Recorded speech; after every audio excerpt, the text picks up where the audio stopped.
مزید ویڈیوز کے لیے ہمارے چینل ہاؤس آف اسلام کو سبسکرائب کرنا نہ بھولیے۔ شکریہ۔ بنیادی نہیں، اور اگر غیر مقلد کہتے ہیں کہ ہمارا اختلاف فروعی نہیں بلکہ بنیادی ہے، آپ فوراً اپنے ذہن میں یہ بات رکھیں کہ یہ بنیادی اختلاف ہمارے ساتھ نہیں، صحابہ سے۔ کس سے ہے؟ حضرت جابر سے، حضرت جابر سے۔ نبی پاک صلی اللہ علیہ وسلم کے صحابہ سارے مسلمان اور سارے امتی، لیکن ان میں جو بڑے بڑے عالم تھے، جیسے حضرت جابر، یہ علماء صحابہ میں سے تھے، وہ صحابہ میں۔ اور کسی کا نام یاد ہے؟ بڑے صحابہ، وہ صحابہ۔ حضرت زید بن ثابت رضی اللہ تعالیٰ عنہ۔ زید بن ثابت کون ہے؟ یہ وہ صحابی ہیں کہ جو جامع قرآن حضرت عمر صدیق اور عثمان غنی کے ساتھ مل کر انہوں نے قرآن کی محنت کی۔ کیا نام لیا میں نے؟ حضرت زید بن ثابت۔ حضرت زید بن ثابت کے بارے میں، صحیح مسلم میرے پاس موجود ہے، صحیح مسلم کی روایت ہے۔ حضرت زید بن ثابت کہتے ہیں لا قراءۃ مع الامام فی شیء، امام کے ساتھ قرآن پڑھنا ہے ہی نہیں کسی حصے میں، فی شیء۔ قرآن کے قصے، قرآن پڑھنے کے امام کے پیچھے کتنے حصے ہیں؟ تو ایک فاتحہ اور ایک ما زاد علی الفاتحہ۔ قرآن جو نماز پڑھتے ہیں کتنے حصے ہیں؟ صرف فاتحہ اور اگلی سورت، دو ہے نا۔ تو حضرت زید بن ثابت کہتے ہیں لا قراءۃ مع الامام فی شیء، امام کے ساتھ قراءت ہے ہی نہیں کسی بھی حصے میں، نہ فاتحہ میں نہ ما زاد علی الفاتحہ میں۔ یہ کس نے کہا جی؟ اور بیان کس نے کیا، نقل کس نے کیا؟ کہو امام مسلم نے۔ نقل کس نے کیا؟ امام مسلم نے، کہ لا قراءۃ مع الامام فی شیء۔ اگر ہم نے کہہ دیا کہ بھائی مقتدیوں مسلمانوں، امام کے پیچھے تم نے قرآن نہیں پڑھنا، نہ فاتحہ اور نہ اگلی سورت، فی شیء، تمہارے ذمہ قراءت ہے ہی نہیں، صحابی نے روک دیا لا قراءۃ مع الامام فی شیء، اور روایت بھی مسلم کی۔ اب کہو، اور نہایت افسوس سے کہتا ہوں کہ ان لوگوں نے جو عام لوگوں کو حدیث بتا رکھی ہے کہ حضور نے فرمایا کہ میرے پیچھے کچھ نہ پڑھا کرو سوائے سورۃ فاتحہ کے، وہ حدیث بخاری میں نہیں، روایت عبادہ بن صامت کی ہے، لا صلاۃ لمن لم یقرأ بفاتحۃ الکتاب، لیکن اس میں امام کے پیچھے کی بات نہیں، بس صحیح حدیث اتنی ہے۔ اور جو یہ حدیث ہے کہ میرے پیچھے کچھ نہ پڑھا کرو سوائے فاتحہ کے، اور یہاں بھی نام عبادہ بن صامت کا ہے، وہ ساتھ بیٹھا ہوتا ہے۔ اگر اس حدیث میں کوئی جان ہوتی، صحیح ہوتی، تو امام بخاری کیوں نہ لاتے؟ امام بخاری اتنی لائے جس میں امام کی بات نہیں، کیونکہ صحیح اتنی تھی۔ اب جس میں امام کی بات ہے وہ حدیث ضعیف ہے، مشکات میں تو ضعیف، ترمذی میں تو ضعیف، ابو داؤد میں تو ضعیف۔ جن لوگوں کے اپنے پاس ضعیف حدیثوں کے ساتھ یہ ہاتھ پلے ہے ہی نہیں، وہ جابر کا مقابلہ کریں، زید بن ثابت کا مقابلہ کریں۔ میں ان اختلافات میں جانا نہیں چاہتا، اتنی بات کہتا ہوں کہ صحابہ کے جتنے بھی اختلاف ہیں ان کو حق و باطل کا مار کا نہ کرو، وہ حق و باطل کا مار کا، تمہارا عمل کسی طریقے پر ہو لیکن دوسرے کے طریقے کو غلط نہ کرو۔ ہم آمین آہستہ کہتے ہیں، اور جو اونچی آواز سے کہتا ہے ہم اس پر نکیر نہیں کرتے، کبھی ہمیں مورچہ بندی کرتے دیکھا؟ لیکن ہمارے نوجوانوں کو جو بلا بلا کر گئے کہ دیکھو حدیث میں اونچا آمین، دیکھو حدیث میں رفع دین، تو ان موضوعات کو دعوت کے مقام پر تو وہ لائے، ہم تو نہیں لائے۔ تو یہ زیادتی ہے۔ فروعی مسائل پر جماعت بندی کرنا، اور فروعی مسائل پر علیحدہ جماعت بنانا، اور فروعی مسائل پر اصرار کرنا، اور ان کے سوا دوسرے سارے طریقے کو باطل قرار دینا، یہ کہنا کہ فاتحہ امام کے پیچھے نہ پڑھو تو نماز نہیں ہوتی۔ برادران عزیز، کو بات میں آئی ہے نا؟ اب میں آپ کے سامنے ایک ہی بات کہہ کے بات ختم کرتا ہوں کہ انہوں نے جو رکا آیا ہے کہ ہمارا اختلاف بنیادی ہے، تو یہ بنیادی کن کے ساتھ ہے؟ صحابہ کے ساتھ ہے۔ تو صحابہ کے خلاف دو طبقے ہوئے، ایک جو انہیں گالی دیتے ہیں اور ایک جو گالی نہیں دیتے لیکن ان کو حق پر بھی نہیں سمجھتے. گالی نہیں دیتے تو حق پر بھی نہیں سمجھتے. فرق کیا رہا؟ ایک بڑے شیعہ ہیں چھوٹے شیعہ.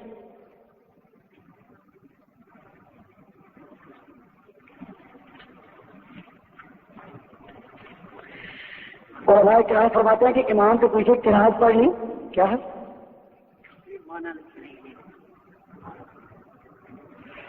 تو پڑھنی چاہیے یا نہیں؟ پڑھنی چاہیے یا نہیں؟ اس میں ہماری تحقیق یہ ہے کہ نہیں پڑھنی چاہیے.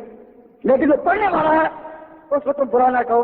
ہمارے نزدیک پڑھنی نہیں چاہیے. یہ فیصلہ قرآن کا ہے اور قرآن میں فائدہ قرآن فستا میں اولا ہوں کہ جب قرآن پڑھا جائے تو ادھر کان لگاؤ. قرآن سے تم چپ رہو اللہ کم قرآن تاکہ تم پڑھیں. تو قرآن کا ارشاد کیا ہے کہ جب قرآن پڑھا جائے تو تم خاموش ہو کر سنو. تو جب امام پڑھتا ہے تو خاموش ہو کر سنو یا نہیں؟ اس پر ایک سوال ہے کہ یہ آیت کیا نماز کے متعلق ہے؟ یہ آیت اذا قرئ القرآن فاستمعوا وانصتوا لعلكم ترحمون کیا یہ نماز کے متعلق ہے؟ میرا جواب ہاں. یہ سنن نسائی ہے. سنن نسائی جلد اول صفحہ 107. یہ آیت لکھ کر امام نسائی پہلے آیت لکھتے ہیں قرآن کی تعویل و قول عز وجل فاذا قرئ القرآن فاستمعوا له وانصتوا لعلكم ترحمون. یہ آیت لکھنے کے بعد امام نسائی حدیث نقل کرتے ہیں. حضور نے فرمایا انما جعل الامام لیتم به. امام اس لیے بنایا گیا کہ اس کی پیروی کی جائے. اذا کبر فکبروا. جب وہ اللہ اکبر کہے تم بھی اللہ اکبر کہو. واذا قرأ اور جب امام پڑھنا شروع کرے فانصتوا تو تم چپ رہو. تو یہ حدیث شاہ سکتا کہ اس کتاب میں کس باب کے ساتھ ہے؟ جس باب میں یہ آیت لکھی ہے اذا قرئ القرآن.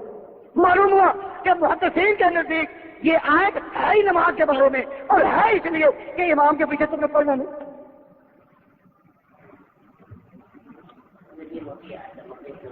ہاں جی ہاں کہ یہ آیت مکی ہے اور مکے میں نماز ہی نہیں تھی. اور آپ کو پتہ ہے کہ نماز تھی حضور پر ابتدائی دور میں ہی نماز تہجد مقرر ہو گئی تھی اور حضور کے ساتھ صحابہ بھی پڑھتے تھے. پتا تھا تم من الذین قرآن میں یہ سب سے پہلے جو آیتیں اتری صورتیں اتری ان میں ایک صورت ہے سورہ مدثر. اقرأ باسم ربک الذی خلق وہ سب سے پہلے. پھر ابتدائی دور میں ہی جو صورتیں اتری ان میں حضور کو کہا گیا کہ آپ تہجد پڑھیں. تو تہجد کی نماز معراج کے پہلے تھی یا نہیں؟ تہجد کی نماز تھی یا نہیں؟ اور حضور کے ساتھ صحابہ بھی پڑھتے تھے یا نہیں؟ تو یہ کہنا کہ مکے میں نماز ہی نہیں تھی یہ انہی کا کام ہے کہ ہوشی نہ ہو. تو مکے میں نماز ہی نہیں تھی. اللہ تبارک و تعالیٰ جل شانہ یا ایھا المزمل قم الليل الا قليلا نصفه وانقص منه قليلا او زد عليه. یہ بالکل ابتدائی دور کی آیتیں ہیں کہ اے مزمل قم اللیل رات کو کم قیام کرے رات کو نماز پڑھے. ساری رات نہیں کچھ کم. یہ کہا گیا نماز کا حکم تو کیا نماز ہی نہیں. کیسی عجیب بات. تو یہ بات کیا امام نسائی کو پتہ نہیں تھا؟ انہوں نے یہ جو حدیث بیان کی کہ جب امام قرآن پڑھے تو تم چپ رہو اس کے اوپر باب باندھا ہے امام نسائی نے کسی آیت کا. تو کیا امام نسائی کو بھی پتہ نہیں تھا؟ محدثین کو بھی پتہ نہیں تھا؟ کیا نہیں تھا؟ اور امام بخاری رحمۃ اللہ علیہ کے استاد امام احمد بن حنبل فرماتے ہیں کہ نزلت حاضر آیت فی الصلاۃ. یہ نماز یہ آیت اتری ہی نماز کے بارے میں. یہ کس نے کہا؟ اور صرف اکیلے نہیں بلکہ فرمایا کہ اجماع الناس علماء کا اجماع ہے کہ یہ آیت اتری نماز کے بارے میں. صرف اپنے ہی علماء کا اجماع.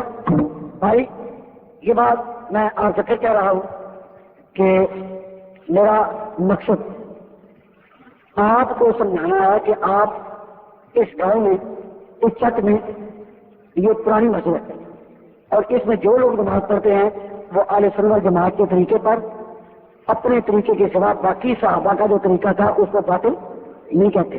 نہ ان کو موضوع دعوت بناتے نہ علیحدہ جماعت بندی کرتے. جس طرح تاریخ کے پچھلے دور میں حنفی نام پر شافی نام پر مالکی نام پر حنبلی نام پر کوئی جماعت بندی نہیں کی. کیوں؟ فروعی مسائل پر جماعت بندی کرنا جائز نہیں. اگر غیر مقلدوں کا ہمارے ساتھ اختلاف صرف فروعی ہے، تو پھر ان کا فروعی مسائل پر جماعت بندی کرنا بدعت ہے۔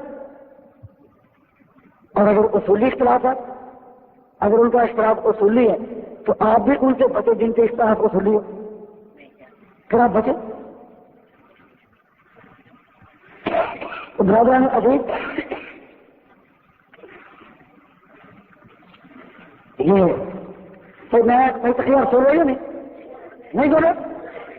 اگر کوئی کہے کہ مولانا عبد وہی تقریر کیوں نہیں کرتے، آپ کہیں گے تو ایک وقت میں تو ایک نہیں کرنے ہیں نا۔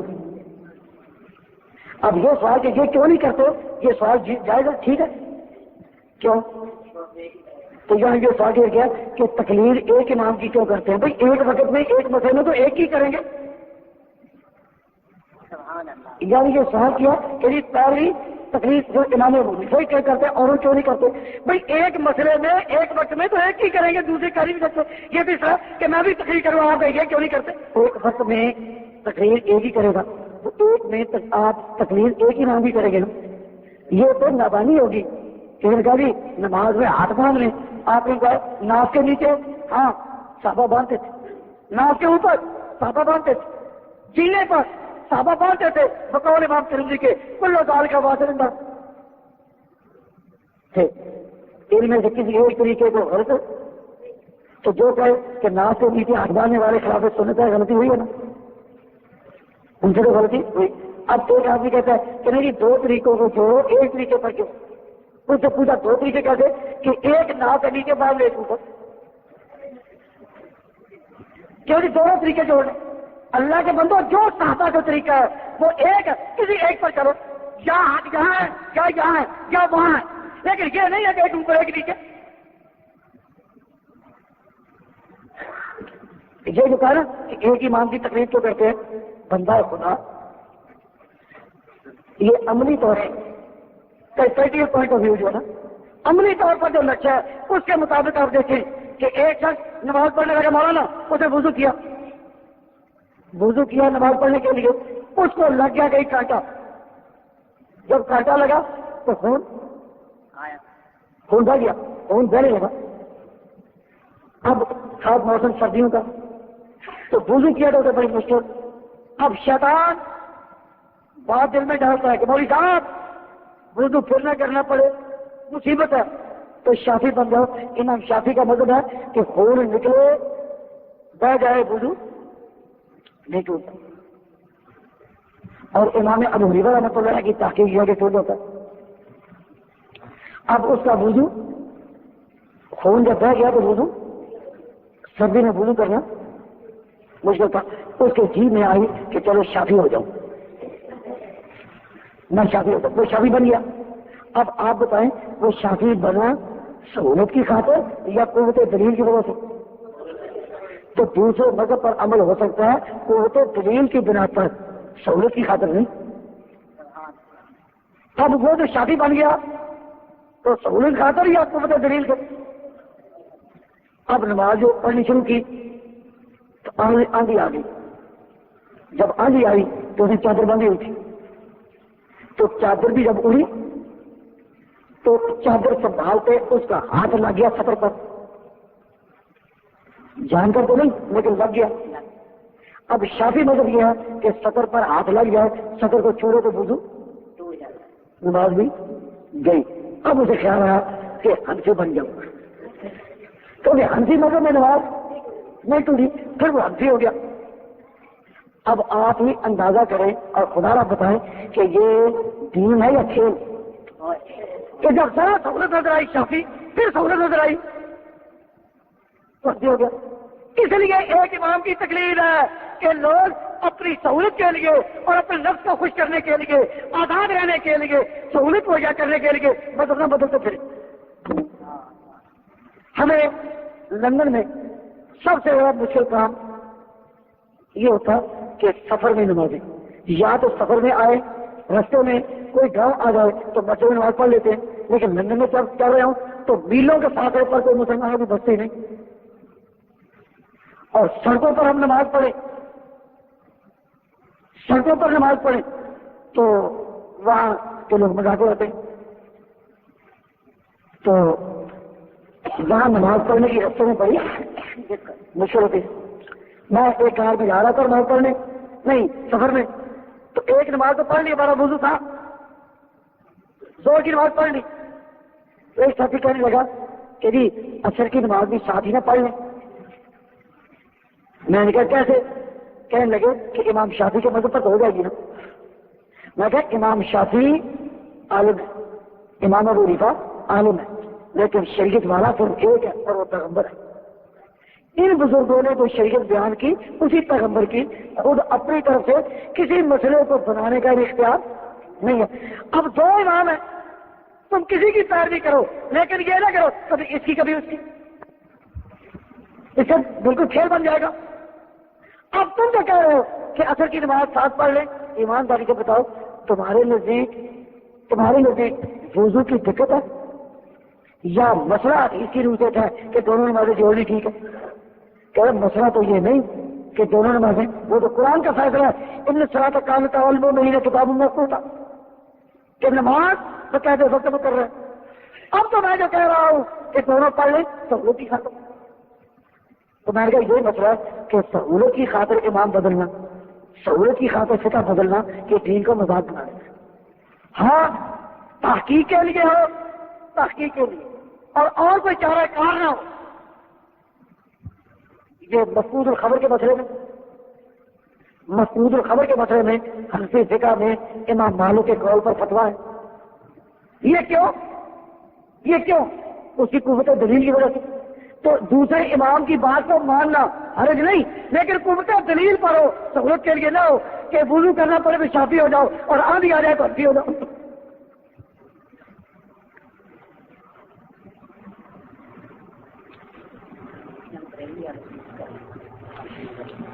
بھائی کہتے ہیں کہ بریلوی چونکہ اہل سنت کہتے ہیں اس لیے ہم اہل سنت نہیں کہلاتے.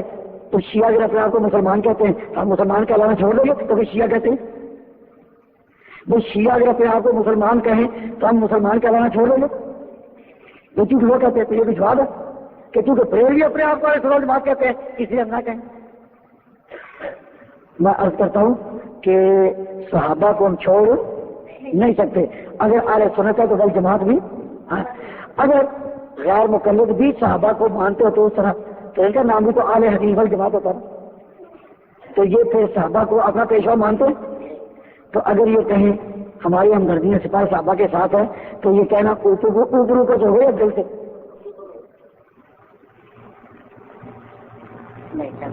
اب تم ہی کہو کس کی صدا دل کی صدا، اب تم ہی کہو کس کی صدا دل کی صدا.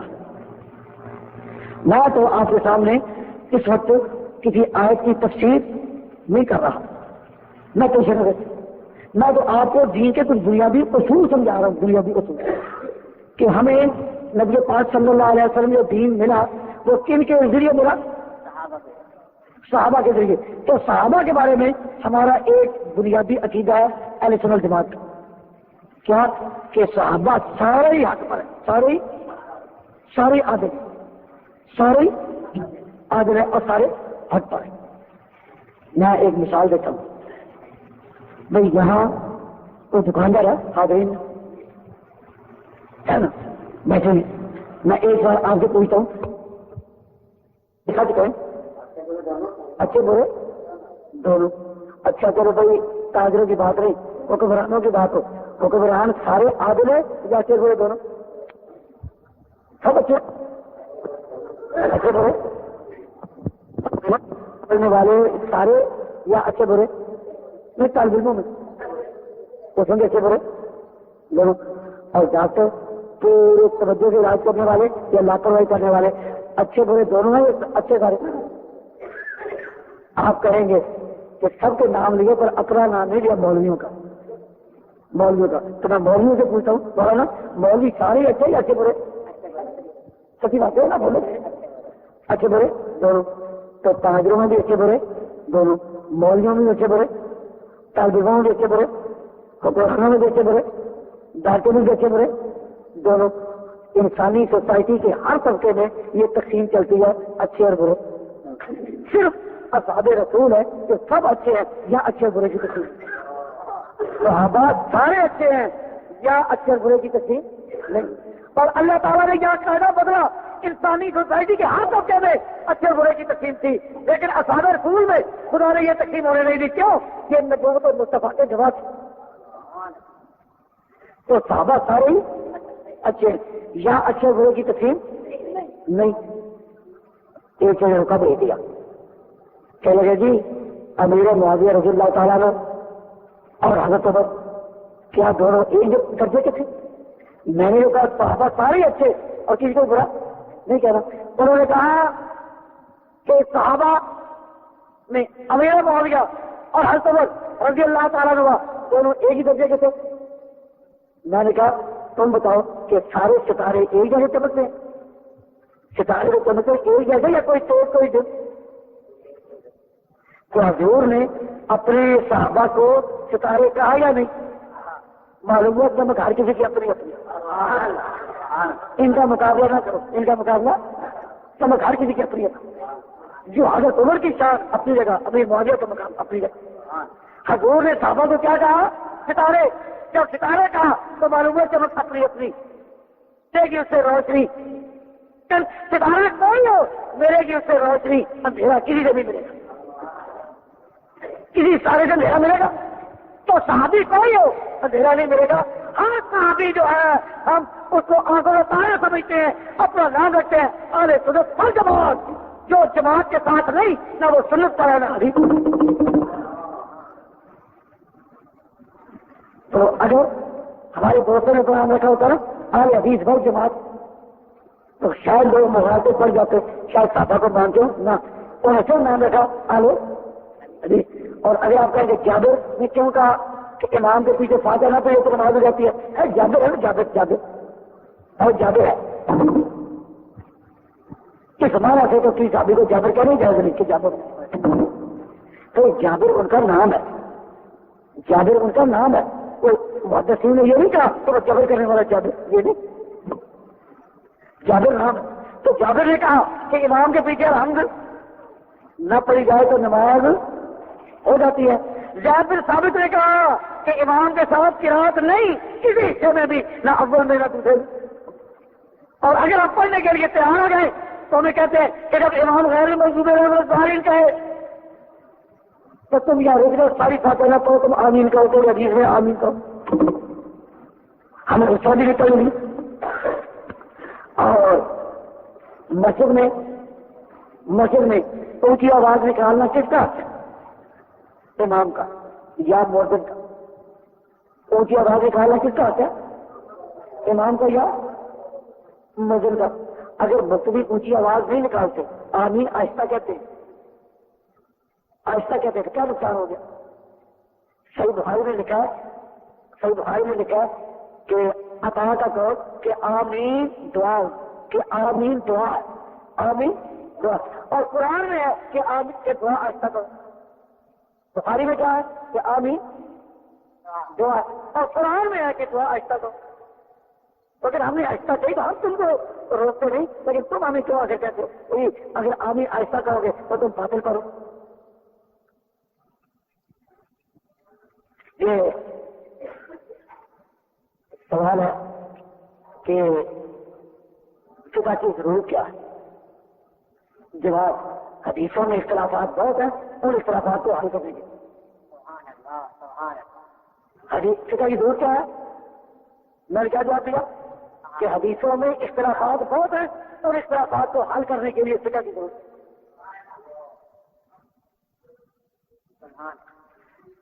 لولا الائمۃ لم تعمل ولا قبول. اگر یہ ائمہ نہ ہوتے حدیث سمجھ نہ آتی.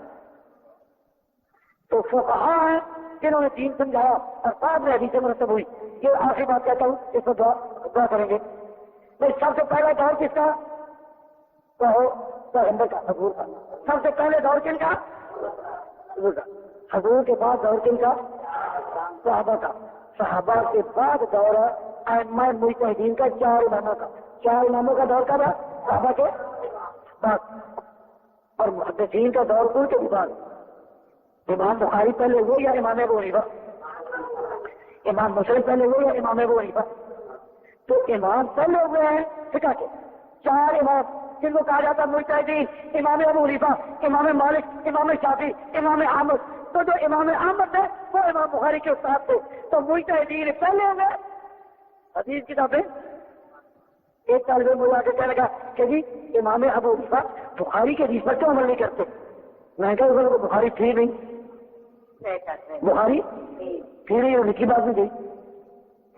اچھا یہ بات میں لکھی گئی، ہمارے علماء تو کہتے ہیں دیکھو امام صاحب جو ہے انہوں نے بخاری کی حدیث پر عمل نہیں کیا، بھائی بخاری کا مرتب بعد میں ہوئے، امام پہلے ہو گیا۔ یہ تو کہا جا سکتا ہے کہ امام بخاری نے امام ابو حنیفہ کی بات کیوں نہیں مانی، یہ نہیں کہا جا سکتا کہ امام ابو حنیفہ نے بخاری کیوں نہیں مانی۔ پہلا دور حضور کا، پھر صحابہ کا، پھر 4 اماموں کا جو فقہ کے امام ہے، پھر محدثین۔ تو حدیث پر عمل کرنا یا جب حدیث سنت بنے گی پھر عمل کرنا ہے۔ اب بخاری شریف میں ہے کہ حضور نے ایک دفعہ کھڑے ہو کر پیشاب کیا، حضور صلی اللہ علیہ وسلم نے ایک دفعہ کھڑے ہو کر پیشاب کیا۔ اب کھڑے ہو کر پیشاب کرنا حدیث ہے یا سنت؟ ہاں یہ حدیث ہے، کھڑے ہو کر پیشاب کرنا حدیث ہے، حدیث میں ہے۔ اس کی کوئی وجہ محدثین بیان کریں گے، کوئی مجبوری بیان کریں گے، کوئی جگہ حدیث کو بیان کریں گے نا، لیکن اس کا نام حدیث ہے یا سنت؟ تو جو لوگ کہیں کہ حدیث اور سنت میں فرق کرو تو فوراً کہو کہ کھڑے ہو کر پیشاب کرنا بخاری کی حدیث ہے پر سنت نہیں ہے، سنت نہیں ہے۔ اور بخاری شریف میں ایک حدیث یہ بھی ہے کہ جن جانوروں کا جو جانور حلال ہے ان کا پیشاب جو ہے وہ بھی پاک ہے،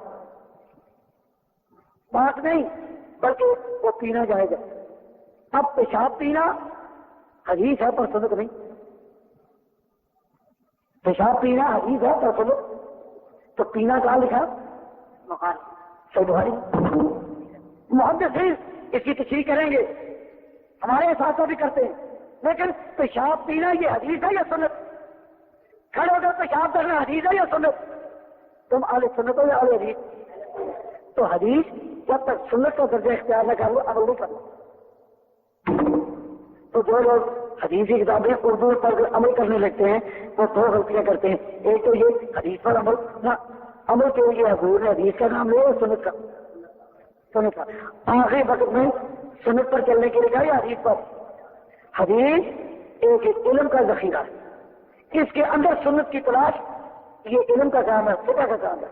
اللہ تبارک و تعالیٰ جل جلالہ من والو دین سمجھنے کی توفیق عطا فرمائے۔ میں نے دین آپ کو سمجھانے کی کوشش کی ہے، تقریر میں خوش کرنے کی کوشش نہیں کی۔ اگر تقریر میں خوش کروں اور آپ جوش میں آ کر نعرے بھی لگائیں اور خوش بھی ہوتے رہیں لیکن سمجھ نہ آئی، اگر سمجھ آ جائے یہ بات اچھی ہے یا ذہنی تسکین ہوگی؟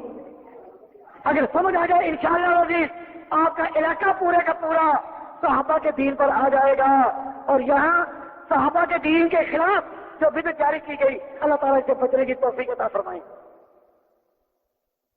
اہل حق کون ہے؟ اہل حق وہ ہیں جو تینوں اصول شرع کو حجت مانتے ہیں، اور وہ ہیں ائمہ اربعہ کے ماننے والے، 4 اماموں کے ماننے والے، حنفی، شافعی، مالکی اور حنبلی۔ ان 4 اماموں کے ماننے والے جو ہیں وہی اہل حق ہیں، کیونکہ وہ شریعت کی 3 بنیادوں کو مانتے ہیں، قرآن کریم کو مانتے ہیں، اس کو حجت مانتے ہیں، احادیث شریفہ کو مانتے ہیں، اس کو حجت مانتے ہیں، بلکہ احادیث ماننے میں سب سے آگے امام ابو حنیفہ علیہ الرحمہ ہے۔ امام ابو حنیفہ علیہ الرحمہ کے یہاں 2 مسئلے ایسے ہیں، امام ابو حنیفہ علیہ الرحمہ کے اب 2 مسئلے ایسے ہیں کہ جس کی وجہ سے فقہ حنفی دوسری فقہوں سے ممتاز ہو گیا ہے۔